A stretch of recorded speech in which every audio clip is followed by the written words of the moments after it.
You ask Tiger to solve. This deals with linear equations with one unknown.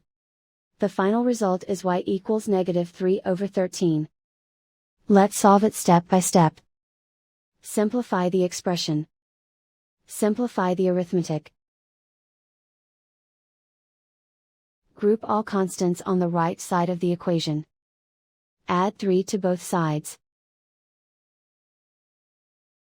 Simplify the arithmetic.